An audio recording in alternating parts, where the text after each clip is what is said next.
Yeah, it's not a bad one. This one, it's a little bit NASCAR-y, but it's fresh, you know. It's a good change up for them. Yeah, I always see Craig Jones wearing it, posting it. I love it. Craig Jones is the man. I know. It's nuts. Uh the questions I have I wrote down, some of them are like a little out there. Just let you know. Nah, just fire away, man. We'll get them done. All right, so David's the other person I run the account with, and he's at Yeah. work, but he wrote down questions for me to ask you because he couldn't be here, and I get to ask those first, so I don't forget them because I'm a little slow. His question was, how many amateur or pro fights did it take for you to realize you can make a serious career in fighting? Mm, amateur fights.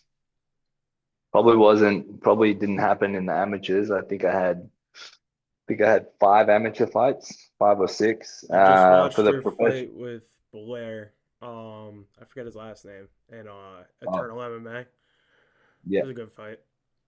Blair Tag. Yeah, that was about a year ago. Probably making a living off MMA. I probably felt like after maybe six professional MMA fights, I think I got to like 4-2. Maybe it was my seventh 5-2, where I was like, okay, like I'm gonna start trying to like really push for this now. What were you doing before that, like for work? For work, I was doing heaps of stuff.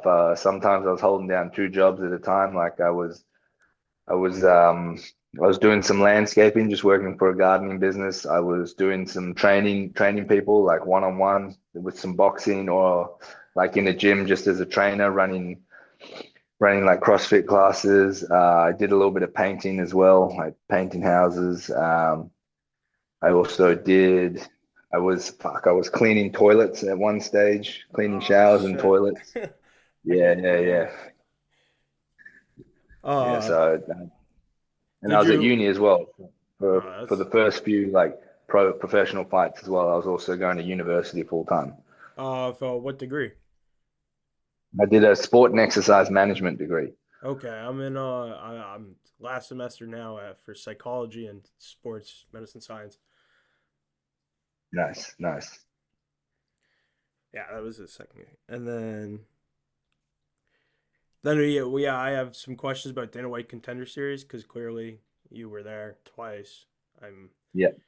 the first question that I had was, what do you think you did differently going into the second fight after the Torres Finney fight? Different. What was different for the second one? I would say I just had like more momentum going in. I had three wins under my belt, three fights, three wins going into that. It was just I just felt like I had a lot of momentum coming in, and like I kind of knew how I wanted to fight people. I kind of knew the style that I wanted to build on, and like I just knew my strengths a little bit better for fighting. Like I knew what I could do well, so I doubled down on that.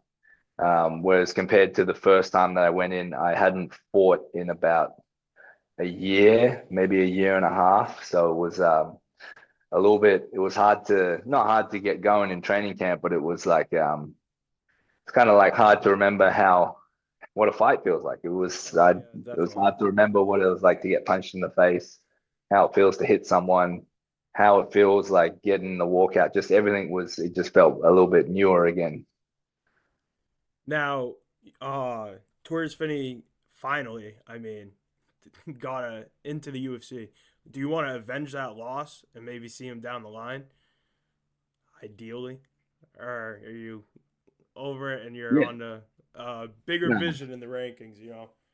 Yeah, I don't see a point in fighting Torres now after he lost that last fight. You know, That was my next question: how good it felt yeah, for you to come in and knock someone out on home ground, and him, a little upset about his loss.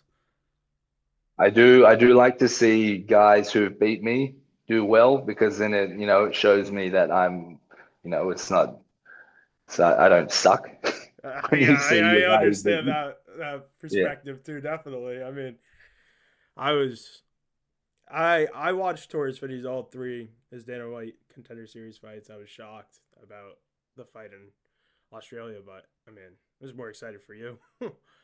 And then Yeah, talking about your fight on Saturday, I wanted to bring up like your clinch work. I thought it was beautiful.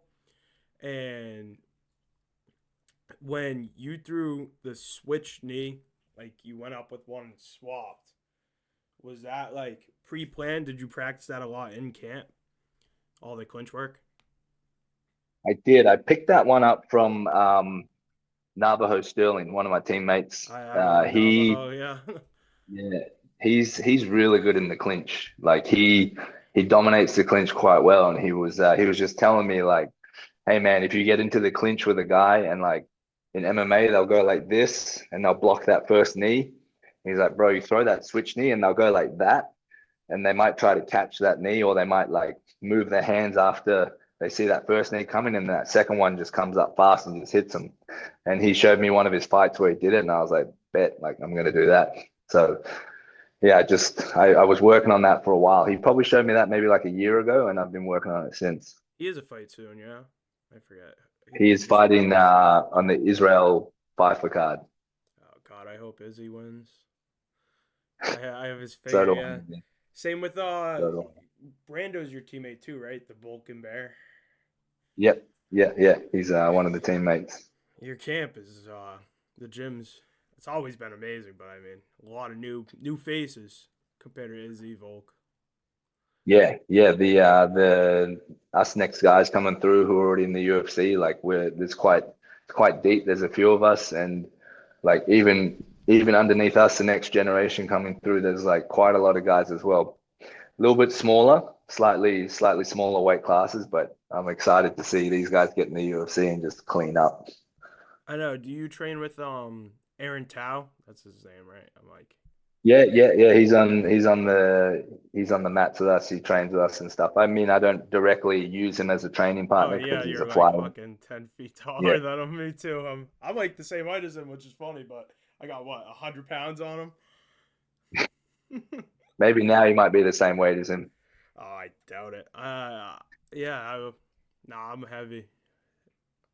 I broke my hip during jujitsu and powerlifting, so I haven't put on a few pounds.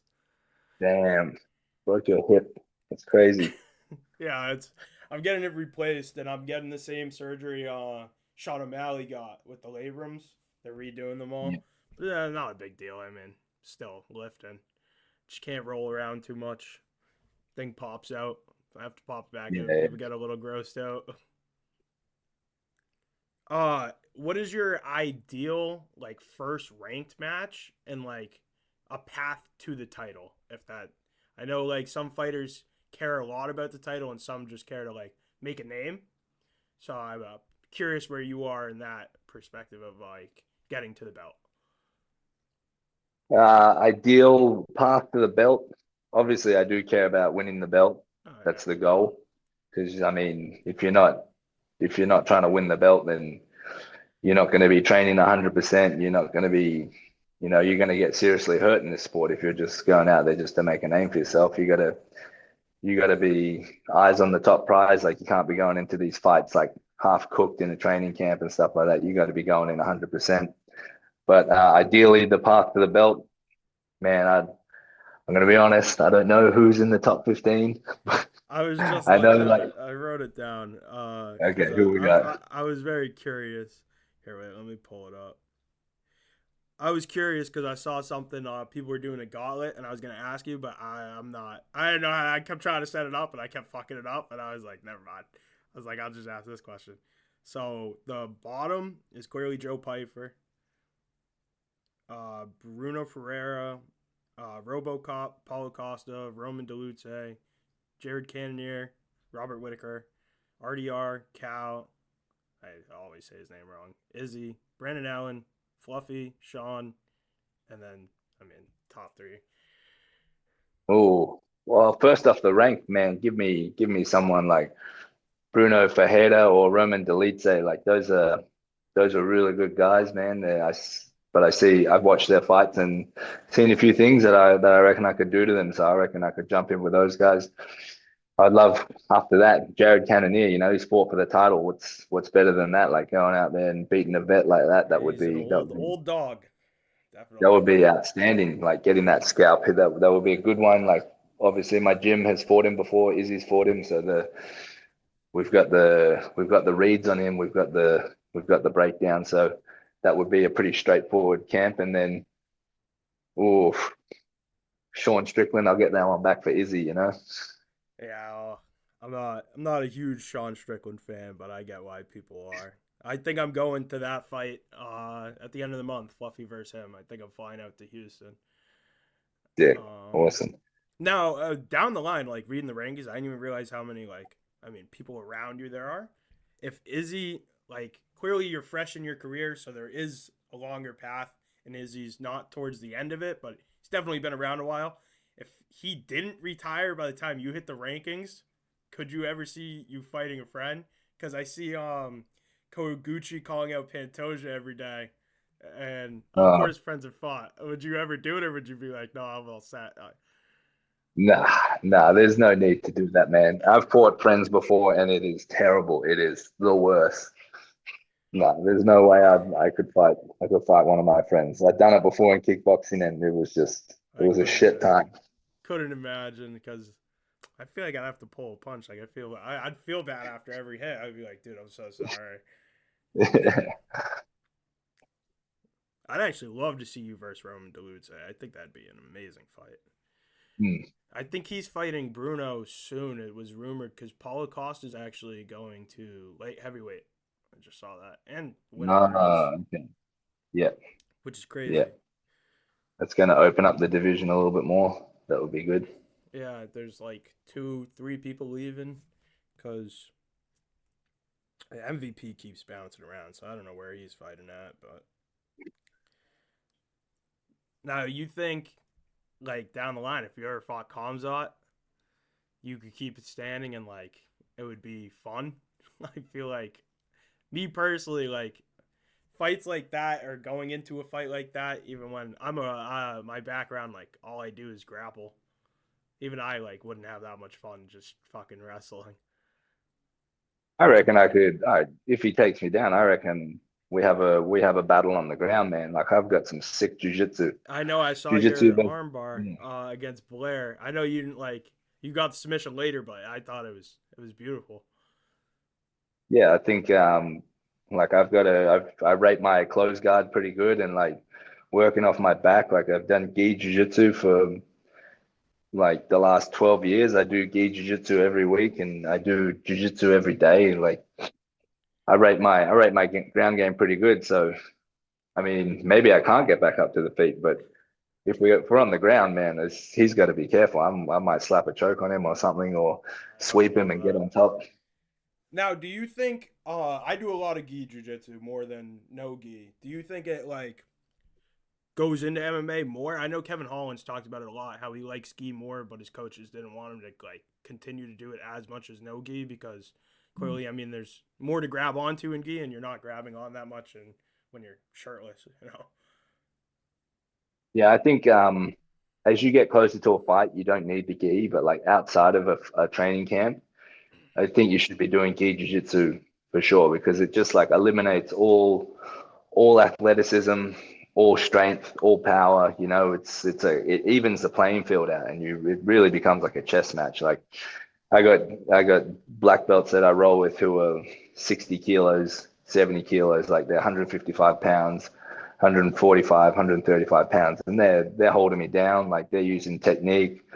I can't pass their guard and stuff like that. They're incredible. Like it just forces you to think in like logical steps in jiu-jitsu rather than just trying to be like bah, and just fucking destroy someone and blast through their legs or whatever or anything like that.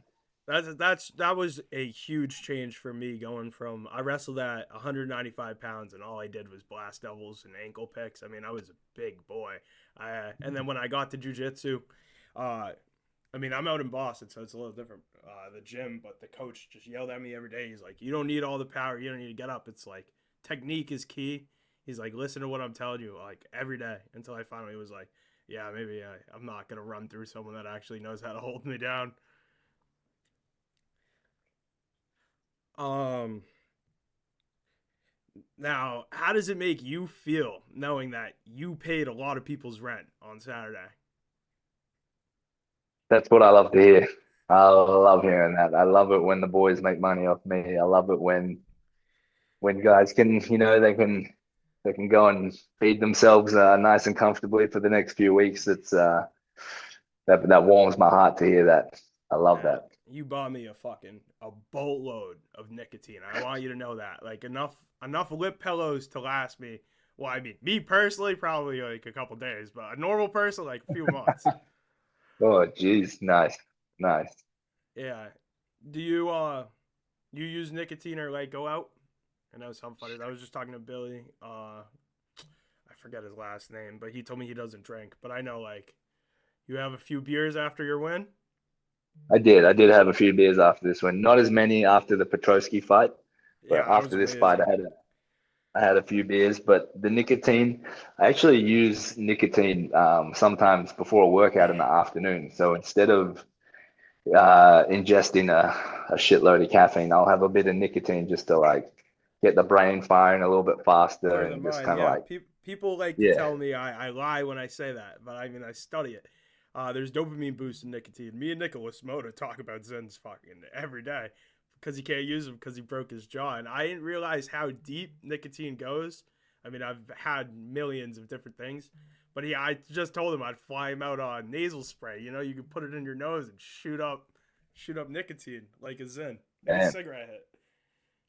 I That don't have the Zins. I got one of my boys who came over from Oklahoma. He bought me a few tins of Grizzly wintergreens. Oh, I a got real I chew. got Yeah, the I used Grizzly yeah. Wintergreen fucking years ago in high school, but I couldn't do it. I have like the anything in my lip that gets a little dirty, I just for some reason can't handle it. Yeah, I it's a bit have gross, but it hits you pretty hard. oh yeah, like a truck. Now the next question, this one's a little out there, but this was the number one recommended question. After Saturday, in your eyes, how much bigger is your penis than mine? Well, we're gonna have to get out and compare. So we'll just Yeah, that was the number one recommended question. People were like, "Oh, you should have asked me." I was like, "No, that question is written perfectly." that is an insane question. You've got some incredible fans. I think my testosterone's boosted after that fight on Saturday. I definitely got a big testosterone boost, but physiologically, I don't think anything's grown. I Now, think talking it's about the two fights, the Andre fight, I know you finished them both with ground and pound, but in the Cody fight, I mean, you gave me a fucking heart attack. I had you by round two KO, so I was fucking screaming at the TV. It looked like you were going for a submission too, but you kept going back. I heard your coaches yelling like, "Make a decision." In your mind, did you know like, oh, I'm gonna finish it ground and pound, or you were like, I could submit him, find it? I tried for a guillotine when he was hugging on that leg and his head moved to the outside. I was like, I'm gonna try this guillotine and like try and like pass my way to mount and then maybe mount him with the guillotine. But he didn't let me mount him. So then I just got to that truck position, got the single hook in, and just kept punching him. And then when I was hitting him, I could just feel like could feel his energy start to fade. You could feel his body. I could feel like the body going a little bit limper. And then I could hear my corner going 1 minute left, and in my head I was like, "Fuck, this ain't going to the third round. I'm getting him. I'm getting him out of here right now." And I just fucking just started swinging as hard as I could. Yeah, I was so happy. I mean, I was freaking out. I was telling everyone, especially, and no, I could be 100% wrong because I stepped away. But I at first I told my buddy who we were watching the fights with that your nickname was the Battle Giraffe, and then Bruce Buffer, I didn't hear from the kitchen yell it out. It's still your nickname, right? Going forward, you love it.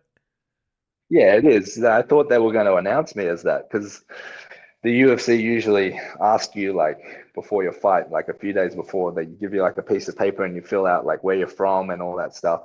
Because they even got my where I'm from wrong. They said Auckland, New Zealand, but I wanted them to say Sydney, Australia, and say the battle draft. But fuck it, Yeah, whatever. They didn't I do was it. shocked. My buddy was like, "Are you sure that's still his nickname?" I was like, "I mean, I hope he has the mohawk. He's 6'3".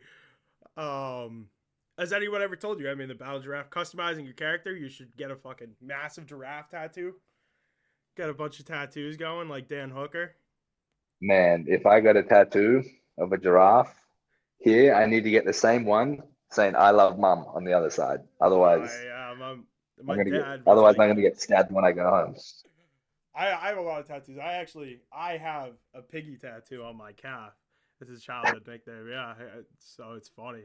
I have a couple, but yeah, that's always been the thing. I always think like there's a lot of fighters that have a bunch of tattoos, and then there's some with none. So I'm always curious, like where your thought process is if you would ever do it. Because if I'm telling you, if I got a bonus ever, I'm getting my like neck down done in 10, literally right off the plane. That's the first thing I'm doing. I would be like Quillian. I'd go play maybe like a few hands of baccarat or blackjack, and then instantly back tattoo. Oh man, yeah, I'm not really for the tattoos. I'm not a big tattoo guy, but the gambling, I did go and find a pokey and go and put a couple $100 in a pokey after the fight. Lost it all, Awesome. lost it all, but had incredible fun with it. Incredible fun. Yeah, I mean, we are the pages 2D gens. We're definitely known for gambling more than anything. Um, Now, what's your like game of choice when you go to the casino? If you're just like not hanging out, if you're Uh, going in there, you have $10,000, and you're like, I'm going in here to roll all night. I'm playing $1,000 hands. Where are you sitting down? I'm going to roulette. I Roulette has always been good to me. I do the same thing, but I feel I put it on black, it'll be red, and I just feel stupid. I always, whenever before the spin, I always go at least 23. I'll do a bunch of numbers, but I always go 23. Michael Jordan, Michael Jordan. always. Now, Yeah. I mean, I have another question about other sports. So I've seen MMA fighters. Chuck Liddell just did it recently. A lot are reacting to like hockey fights and other sports. What is like something if you're not in a camp and you want to put on and it's not MMA? What'd you put on? Rugby league, man. Huge. Big You into rugby league.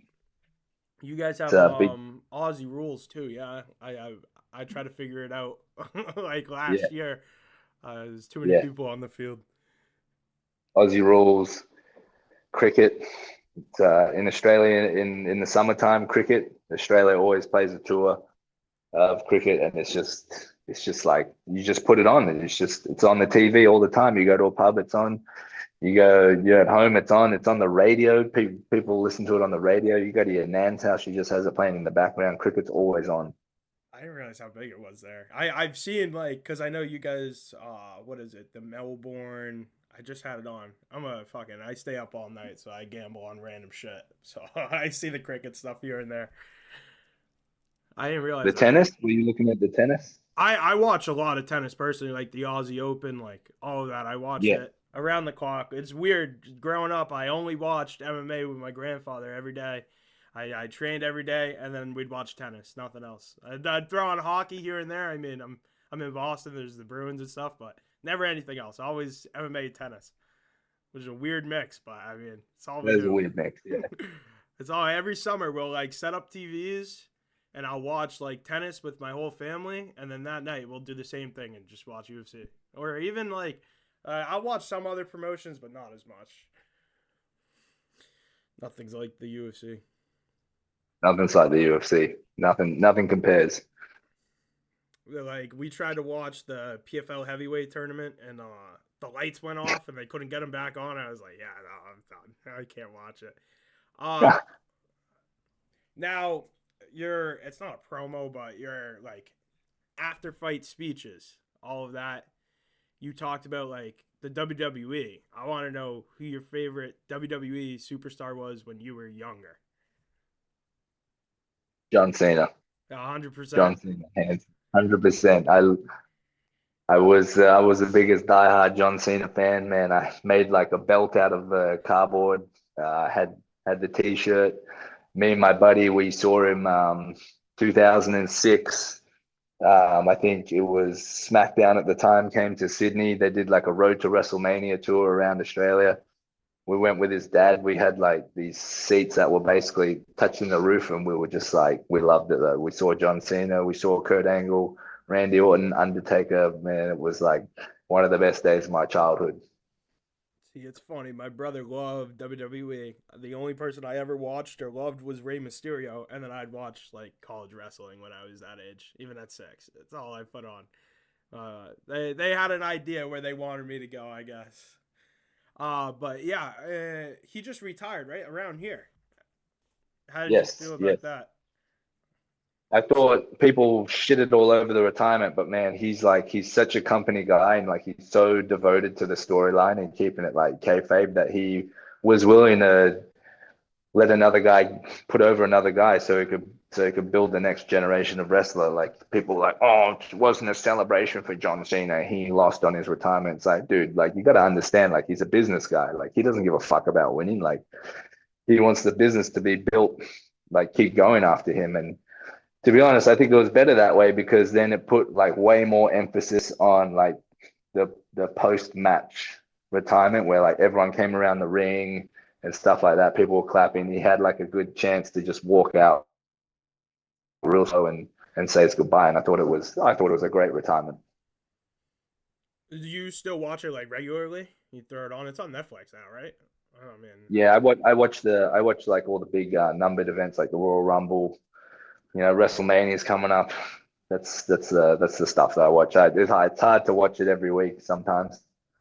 I get that. What do you think your favorite thing to do is in Australia? We're planning on coming to the next card. It's like a dream to go. What do you recommend us to go do? You're gonna have to go to the pub on a Friday or a Saturday night. You're gonna order a schooner of beer, Okay. a chicken palmy, and then you're gonna take $500 and you're gonna go sit in the pokey lounge and you're gonna gamble all that money. And that Okay. is the quintessential Australian experience. Sounds like heaven. How does it make you feel that all of Australia was formed and made simply because of Volk's walkout song? It was special. That was incredible. I got to watch Volk walk out. I was at the last Diego Volk fight, the first one. Nice, And I nice. always tell people that that was probably the greatest sporting thing, like between game, walkout, anything I've ever seen and will ever see. Because I watched John Jones walk out. Yeah, we've been to a bit of fights. I mean, we're trying to get to more now, but that was amazing. Me and my brother have been diehard Volk fans for years now. I mean, I'm young, but a long time. Yeah, he's special. He's a special athlete in Australia. He'll go down as one of the greats for sure. Now, outside of MMA, who's your other Australian greats athletically? Athletically, we're gonna go with Ian Thorpe, swimmer, Olympic gold medalist, swimmer, multiple Olympics, multiple gold medals. He's kind of like the Michael Phelps of Australia. Okay. Um, Shane Warne, cricket player, legendary. They call him the king of spin, the best spin bowl cricket player of all time. Um, Rugby union, we're going to go with John Eales, who was probably he won the World Cup for Australia, I think in 1997, I believe, or 1998. Australia won the Rugby Union World Cup. Yeah, this means nothing to Americans, but Oh, I'm just thinking. I was doing the math in my head. 1997. That's 6 years before I was even a thought in my parents' mind. and then I'll go with one more. We'll go with a rugby league player. Darren Lockyer. Darren Lockyer is one of the arguably the best rugby league player of all time. I actually watch like just started recently watching a bit of rugby. I came to college to play, and they disbanded the team. And then so I ended up playing. Yeah, I was so I toured it and everything. Came to play. I wanted to. All I wanted to do. I ended up playing lacrosse somehow. I mean, if you saw me in person, you'd look at me and be like, "Yo, that kid can't play lacrosse." I'm like, I'm like 5'3", probably like 230. All I do is power lift. So they're like, they don't think it, but I mean, oh, we'll end in 10 minutes. You would have been perfect for rugby union. Front I rower, know. five There's three. also You nothing in would have my head. perfect build. Yeah. Yeah, people when I was younger, from ages like 8 to 15, everyone always said like, "Oh, you need to go play rugby. You need to go play rugby. You have built-in pads. Like, there's nothing's gonna hurt you." I always wrestled though. I wrestled for 20 years up until all the injuries. Nice. Now I'm handicapped. Nah, handicap. No, I'm fine. I mean, now, wow. Now we have 10 more minutes. Let's I there was one more question that I didn't even want to ask you, but I ran out of questions and I'm enjoying this, so I'm gonna ask you. Um my buddy, this was his number one question. He told me I couldn't interview you and not ask. He asked me after every fight, how hard do you scrub and wash your legs? He like begged me to Look, ask you. look, this question is quite interesting because I do enjoy. That is one thing I look forward to after a fight is the post-fight shower. That is it's a moment where it's just quiet, right? You're not on your phone. No one's no maybe for me, no one else is in there with me. Maybe for some other people, but for me, no one else is in there. And it's just you and your thoughts, and you just kind of get to like decompress and like process the whole fight. I did scrub my legs, but I also scrub the rest of my body. So like I get like an even lather and like an even wash. But the post fight shower is actually something that I look forward to quite a bit, which is a bit of a It's weird what thing to say, but I mean, yeah, Israel has also gone on the record to talk about it. it's a weird question. I mean, you got to get a weird answer for a weird question. I feel like that's just how that works. Yeah, There was a bunch of people sent in bizarre questions that I didn't even know if I could ask. But then again, I'm a little like, no thoughts. No, you're not. This is a question I've had not just for you. This is more for all, like, I know pro athletes, but more UFC. I know all the betting scandals that have been happening. With the Cuban, I forget it, the Cuban crisis. I think his nickname is now Yeldell. I forget his full name, but that's not yeah. important. Um, are you guys allowed to use sports books if it's not MMA? Because I see everyone do the poly market sponsorships and stuff. Uh, Me personally, I don't have any sports bookie sponsorships, but I do have a an account with New Zealand TAB, and yeah, I can bet on sports that's not UFC. Like I bet on Teofimo Lopez and Shakur Stevenson. Got that one completely wrong. I bet on Lopez for a KO. I bet on basketball, rugby league. Yeah, so we can use it, just not UFC. Okay, yeah, now that makes sense. I was just curious because some people like you're not allowed to. Technically, I mean, I run this betting page, but I'm technically I don't gamble. You know, don't quote me on it. I'm not allowed to gamble under NCAA, Massachusetts like collegiate rules. If you play a sport, you can't sports bet. But Yeah, you know, right. Interesting. I don't sports bet. I just watch with money on it. You know, there's a Yeah, difference. yeah. Now, here we're running out of time because I'm cheap. I know I had to pay for Zoom Plus, so I'm gonna ask two more questions, real Yep. quick. When's your ideal time to come back and fight again? I would love to fight on the Macau card, May 30. I've expressed interest in that already. I have a couple teammates as well who are interested in fighting on that, so I'd love to fight on that, and we just go over a bunch of us and do the same thing we did in Sydney, just roll through and just win. All right, Nah, have a all good. great rest of your day. Great training. Hopefully, healthy future. I mean, I'm excited to see you in the octagon again, and I'll always wish you good luck. I mean, you'll hear from us